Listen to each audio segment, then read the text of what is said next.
한국? 왜 하필이면 거기죠? 펜타곤 회의실, 압도적인 침묵 속에서 제 목소리가 날카롭게 울려 퍼졌습니다. 서류를 손에 쥔 채 나는 믿을 수 없다는 듯 국방부 고위 관계자들을 바라보았습니다. 책상 건너편에서 나를 주시하는 앤더슨 장군은 한숨을 내쉬며 차분한 목소리로 말했죠. 밀러, 당신이 최고의 전략 자문위원이라는 건 우리 모두 알고 있어. 하지만 이번 임무는 한미 동맹과 직접적으로 관련된 사안이야. 당신이 가장 적임자다. 나는 차창 너머로 펼쳐진 펜타곤 주차장을 바라보았습니다. 햇빛을 반사하며 반짝이는 수백 대의 차량들. 이곳에서 나는 미국의 군사 전략을 논의해왔고 세계 곳곳을 다니며 작전을 수행했지만 한국만큼은 피하고 싶었다. 그곳은 내 가족에게 상처를 남긴 나라였기 때문입니다. 개인적인 이유가 있습니다. 다른 사람을 보내는 건 어떻습니까? 나는 마지막까지 버텨보려 했죠. 그러나 앤더슨 장군은 단호했습니다. 제이슨, 내 할아버지가 한국전에 참전했다는 것도 알고 있다. 하지만 그건 과거의 일이지 않나? 지금 중요한 건 동맹의 미래야. 그 말에 나도 모르게 손에 힘이 들어갔습니다. 할아버지 윌리엄 밀러. 그는 한국에서 사랑하는 여인을 만났고 그녀와 함께 미국으로 돌아왔지만 행복한 결말을 맞이하지는 못했습니다. 그녀는 미국 생활에 적응하지 못했고 결국 가정은 무너졌죠.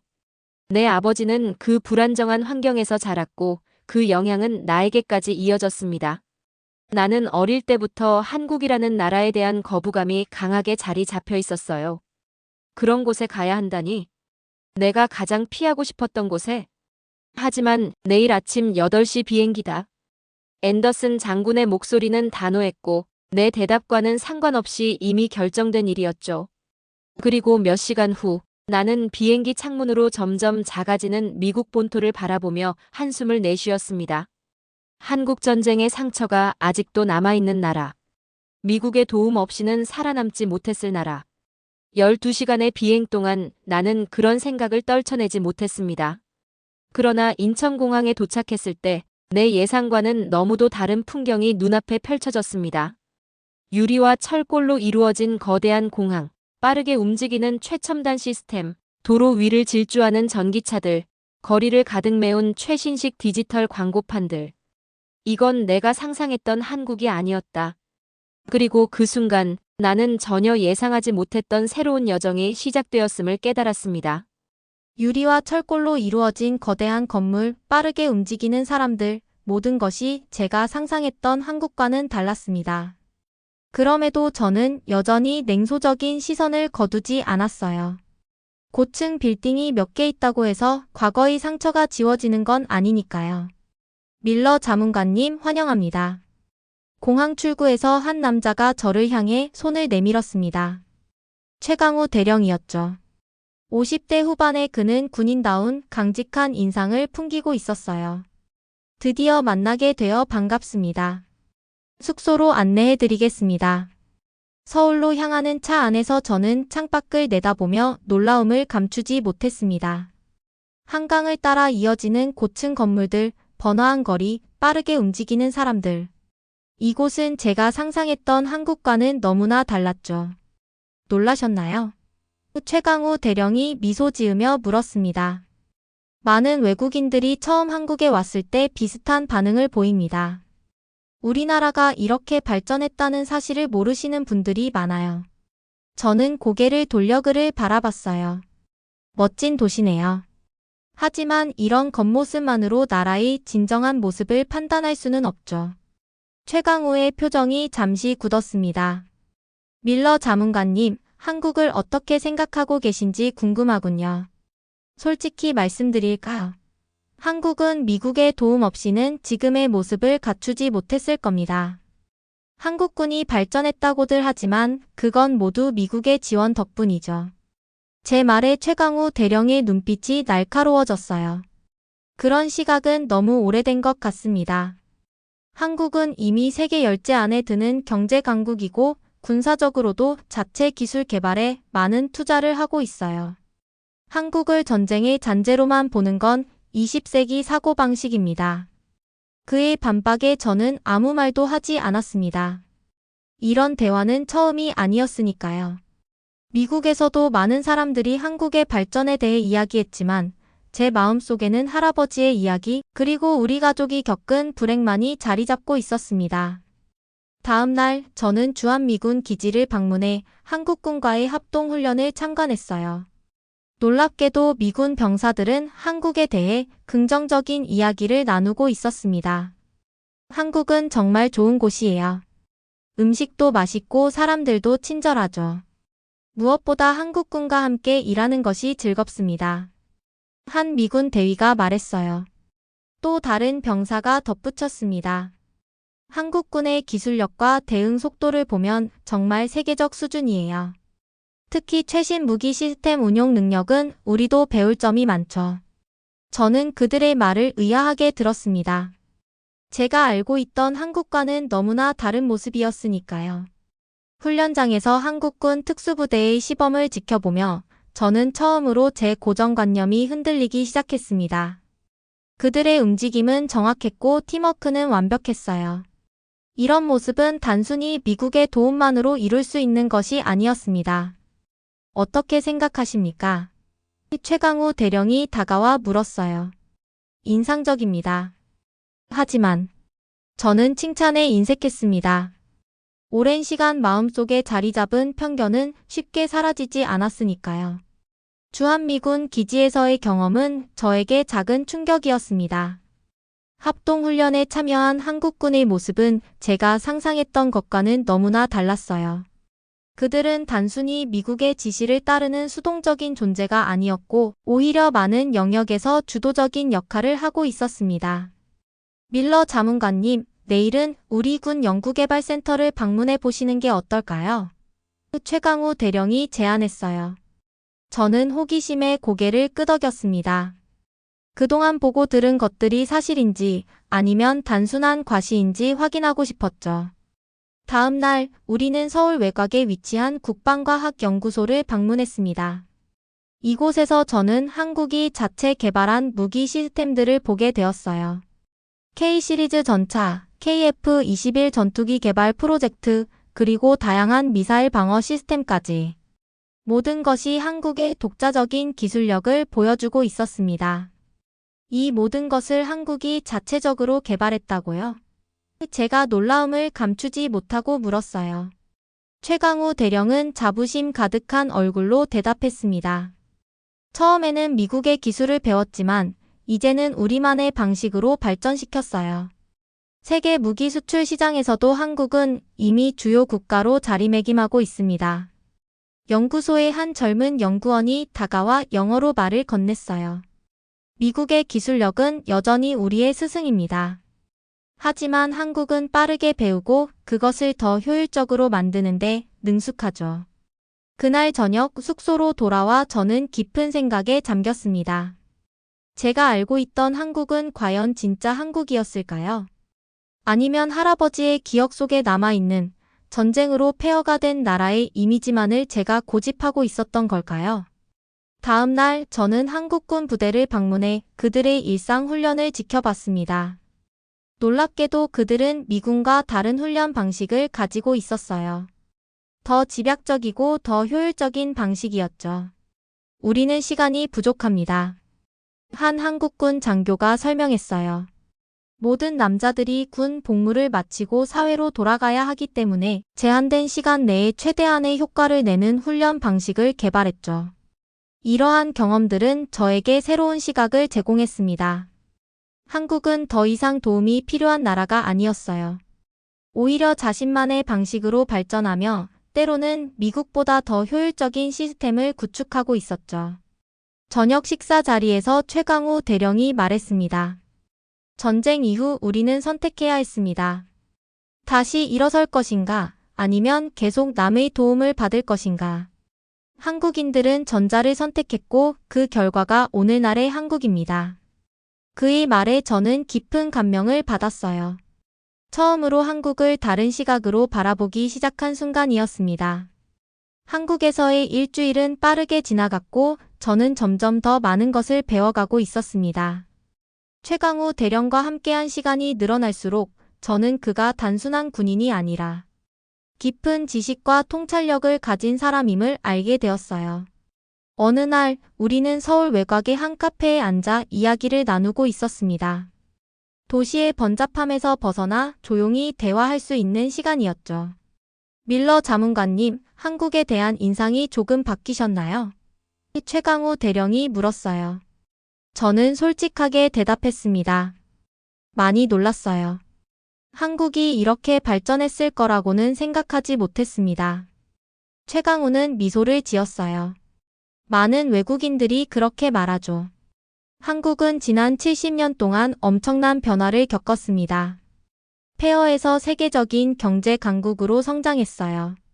어떻게 그런 변화가 가능했는지 궁금합니다. 제가 물었죠. 한국인들의 교육에 대한 열정과 근면함이 큰 역할을 했어요. 그리고 물론 미국의 도움도 중요했습니다. 최강우 대령은 잠시 생각에 잠긴 듯 했어요. 하지만 우리가 단순히 외부의 도움만으로 여기까지 온 것은 아닙니다. 우리는 자신의 운명을 스스로 개척하려는 의지가 있었어요. 그의 말은 저에게 깊은 인상을 남겼습니다. 한국인들의 자립심과 발전에 대한 열망, 그리고 그것이 만들어낸 결과물을 직접 목격하면서 저는 점점 제 고정관념에서 벗어나고 있었어요. 다음 날 저는 한국군의 사이버 방어 시스템에 대한 브리핑을 받았습니다. 그들이 구축한 시스템은 미국의 것과는 다른 접근법을 취하고 있었고 몇몇 영역에서는 더 효율적이었죠. 우리는 북한의 지속적인 사이버 공격에 대응하기 위해 독자적인 방어 시스템을 개발해야 했습니다. 한 한국군 장교가 설명했어요. 그 과정에서 우리만의 노하우를 쌓게 되었고 지금은 세계적인 수준의 사이버 방어 능력을 갖추게 되었죠. 이러한 설명을 들으며 저는 한국이 단순히 미국의 보호 아래 있는 나라가 아니라 자신만의 길을 개척해 나가는 독립적인 국가임을 깨달았습니다. 전쟁의 상처를 딛고 일어서서 자신만의 방식으로 발전해온 나라였던 것이죠. 저녁 숙소로 돌아와 저는 할아버지의 오래된 일기장을 펼쳐보았어요. 할아버지는 한국전쟁 당시의 경험과 한국 여성과의 사랑, 그리고 미국으로 돌아온 후의 어려움에 대해 상세히 기록해 두셨습니다. 저는 처음으로 할아버지의 기록을 다른 시각으로 읽기 시작했어요.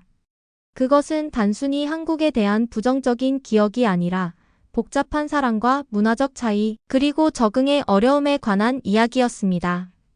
할아버지의 일기장을 읽으며 저는 그동안 보지 못했던 진실을 마주하게 되었습니다. 할아버지 윌리엄은 한국 여성 선아를 진심으로 사랑했고 그녀를 미국으로 데려왔지만 문제는 한국이 아니라 그녀가 미국 사회에 적응하지 못했다는 것이었어요. 선아는 매일 고향에 대한 그리움으로 힘들어했다. 그녀에게 미국은 너무 낯설고 차가운 곳이었다. 나는 그녀를 이해하려 했지만 우리 사이의 문화적 간극은 점점 더 커져만 갔다. 할아버지의 글을 읽으며 저는 가슴이 아팠습니다. 그동안 저는 한국이 우리 가족을 불행하게 만든 원인이라고 생각했지만 사실은 서로 다른 문화 속에서 적응하지 못했던 할머니의 외로움이 더 큰 문제였던 것이죠. 다음 날 아침, 저는 최강우 대령에게 할아버지의 이야기를 들려주었어요. 그는 깊은 공감과 이해심으로 제 이야기를 들어주었습니다. 그런 일이 있었군요. 전쟁은 많은 사람들의 삶을 바꿔놓았습니다. 하지만 그건 한국만의 문제가 아니었어요. 전 세계가 겪은 아픔이었죠. 할아버지가 한국을 미워했던 것이 아니라는 걸 이제야 알게 되었습니다. 제가 말했어요. 그는 단지 자신이 사랑하는 사람을 행복하게 해주지 못했다는 자책감에 시달렸던 것 같아요. 최강우 대령은 고개를 끄덕였습니다. 많은 국제결혼 부부들이 비슷한 어려움을 겪었죠. 지금은 상황이 많이 달라졌지만 그때는 서로를 이해할 수 있는 방법이 제한적이었으니까요. 이야기를 나눈 후 우리는 서울 시내의 전쟁기념관을 방문했습니다. 그곳에서 저는 한국전쟁의 역사와 그 이후 한국이 걸어온 길을 더 깊이 이해하게 되었어요. 전쟁의 참상을 담은 사진들, 그리고 폐허에서 일어선 나라의 모습을 보며 저는 깊은 감동을 받았습니다. 전쟁 이후 많은 사람들이 한국의 미래를 비관적으로 보았어요. 최강우 대령이 설명했죠. 하지만 우리는 포기하지 않았습니다. 교육을 통해 인재를 키우고 산업화를 통해 경제를 발전시켰어요. 그리고 지금은 세계에서 가장 빠르게 발전한 나라 중 하나가 되었습니다. 전쟁 기념관을 나오면서 저는 제가 오랫동안 가지고 있던 편견이 얼마나 잘못된 것이었는지 깨달았어요. 한국은 제가 상상했던 것보다 훨씬 더 복잡하고 다채로운 역사와 문화를 가진 나라였습니다. 그리고 그들의 발전 과정은 단순히 외부의 도움이 아닌 자신들의 노력과 의지로 이루어진 것이었죠. 그날 밤 저는 할아버지의 일기장을 다시 펼쳐보았습니다. 마지막 페이지에 적힌 글이 눈에 들어왔어요. 나는 선아를 행복하게 해주지 못했다. 하지만 그녀의 나라, 한국은 언젠가 세계가 주목할 만한 나라가 될 것이다. 그것만은 확신한다. 할아버지의 예언은 맞았습니다. 한국은 정말로 세계가 주목하는 나라가 되었으니까요. 다음 날 최강우 대령은 저를 한국의 방위산 업체 중 하나로 안내했습니다. 그곳에서 저는 한국이 개발한 첨단 무기 시스템들을 보게 되었어요. K-시리즈 전차부터 최신의 전투함, 무인 항공기까지 모든 것이 한국의 독자적인 기술력을 보여주고 있었습니다. 이 모든 것이 한국에서 개발된 거라고요? 제가 놀라움을 감추지 못하고 물었죠. 최강우 대령은 자부심이 가득한 목소리로 대답했습니다. 처음에는 미국과 다른 국가들의 기술을 라이센스 받아 생산했지만 이제는 많은 부분을 우리 기술로 개발하고 있어요. 한국은 이미 세계 무기 수출 시장에서 주요 역할을 하고 있습니다. 방위산업체 엔지니어들과 대화하면서 저는 그들이 단순히 기존 기술을 모방하는 것이 아니라 한국만의 독특한 상황과 필요에 맞게 기술을 발전시키고 있다는 사실을 알게 되었어요. 그들은 북한의 위협이라는 현실적인 문제에 대응하기 위해 더 효율적이고 효과적인 솔루션을 개발하고 있었습니다. 우리는 항상 제한된 자원으로 최대의 효과를 내야 했어요. 한 엔지니어가 설명했습니다. 그래서 혁신적인 사고와 효율성이 우리 방위산업의 핵심 가치가 되었죠. 그날 저녁 최강우 대령은 저를 한국 전통 음식점으로 초대했어요. 처음으로 맛보는 한국 음식들은 놀라울 정도로 다양하고 풍부한 맛을 가지고 있었습니다. 식사를 하며 우리는 더 깊은 대화를 나누었죠. 밀러 자문관님, 한국에서의 시간이 어떠신가요? 처음 오셨을 때와 비교해서 어떤 생각이 드시나요? 최강우 대령이 물었어요. 저는 잠시 생각한 후 대답했습니다. 솔직히 말씀드리면 제 생각이 많이 바뀌었어요. 한국은 제가 상상했던 것보다 훨씬 더 발전되고 복잡한 나라더군요. 특히 군사적인 면에서 한국군의 능력과 기술력은 정말 인상적입니다. 최강우 대령은 만족스럽게 미소 지었어요. 많은 외국인들이 처음에는 한국을 과소평가하지만 시간이 지나면 그들의 생각이 바뀌곤 합니다. 우리는 여전히 발전 중이고 더 많은 것을 이루기 위해 노력하고 있어요. 한 가지 궁금한 점이 있습니다. 제가 물었죠. 한국은 여전히 미국과의 동맹을 중요하게 생각하나요? 이렇게 자체 기술력이 발전하면 언젠가는 미국의 도움 없이도 충분히 독립적으로 방어할 수 있을 것 같은데요. 최강우 대령은 진지한 표정으로 대답했습니다. 동맹은 단순히 군사적인 필요성 때문만이 아닙니다. 그것은 가치와 이상의 공유, 그리고 상호 신뢰에 기반한 것이죠. 한국과 미국은 지난 70년 동안 깊은 유대를 형성해 왔어요. 우리는 이런 관계가 앞으로도 계속되길 바랍니다. 그의 말에 저는 깊이 감명받았습니다. 한국은 더 이상 의존적인 나라가 아니었고 오히려 동등한 파트너로서 미국과의 관계를 발전시켜 나가고 있었던 것이죠.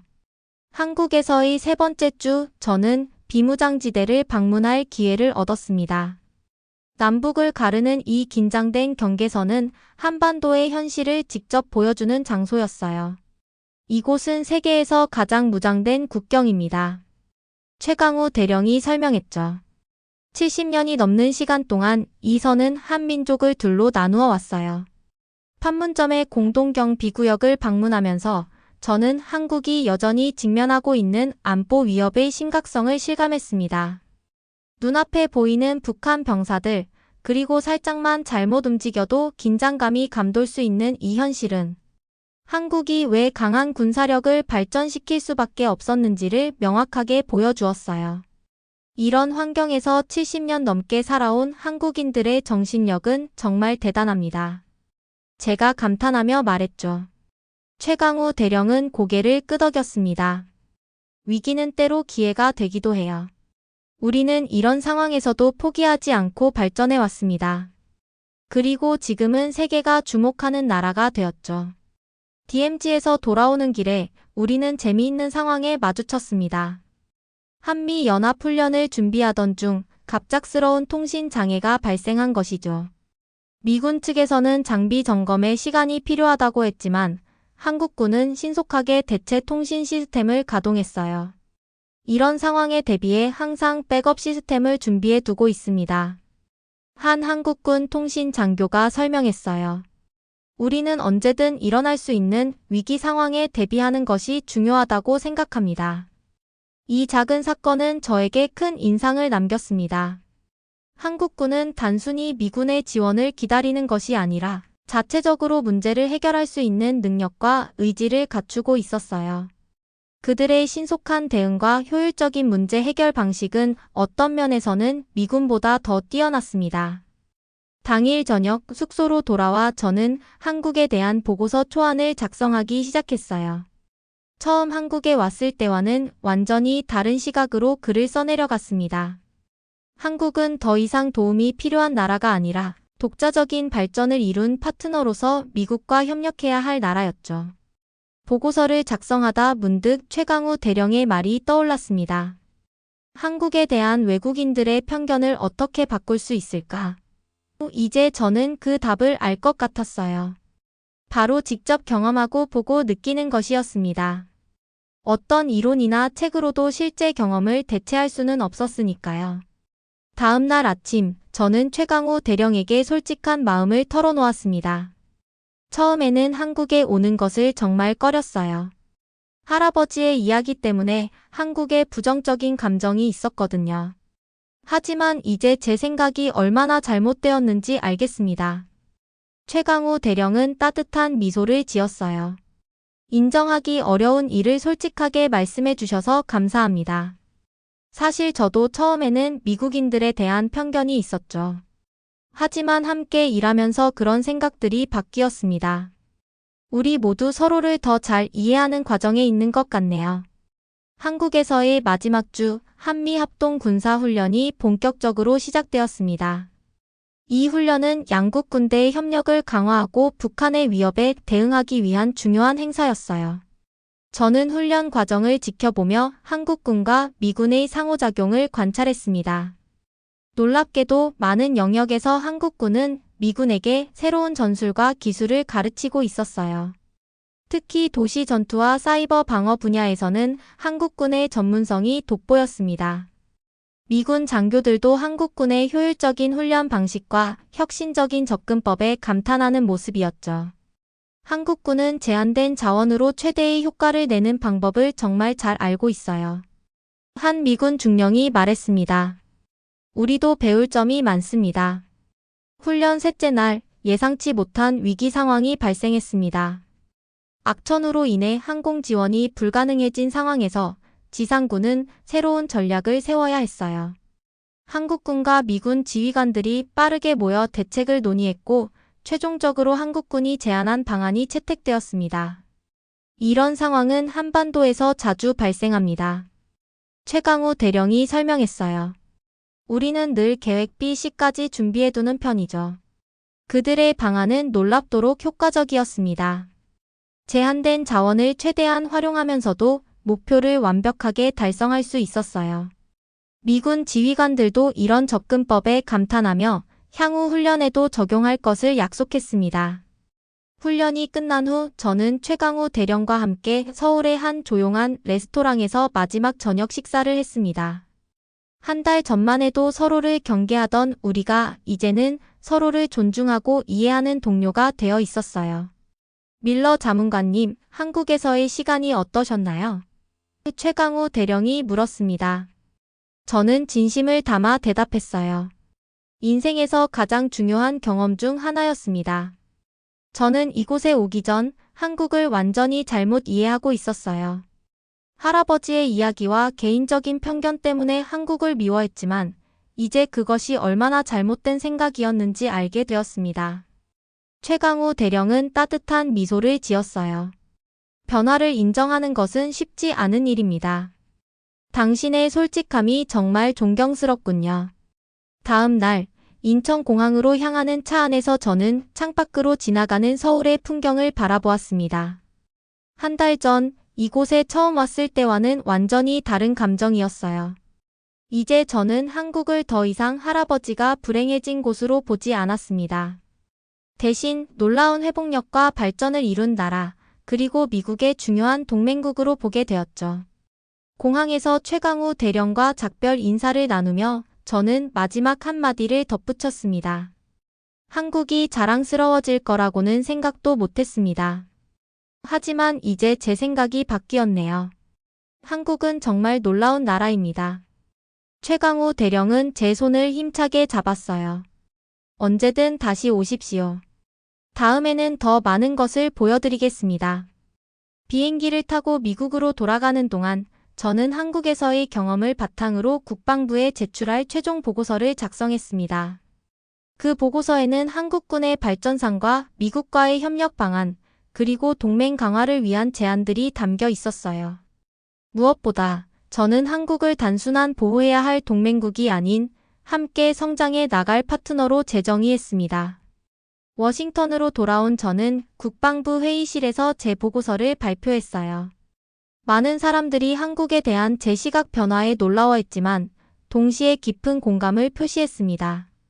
저의 솔직한 보고는 미국과 한국의 관계를 더욱 발전시키는데 작은 기여를 했고 그것은 제 인생에서 가장 보람찬 순간 중 하나였습니다. 한국에서의 경험은 저에게 중요한 교훈을 남겼습니다. 우리는 종종 과거의 경험이나 편견에 사로잡혀 변화하는 현실을 보지 못할 때가 있어요.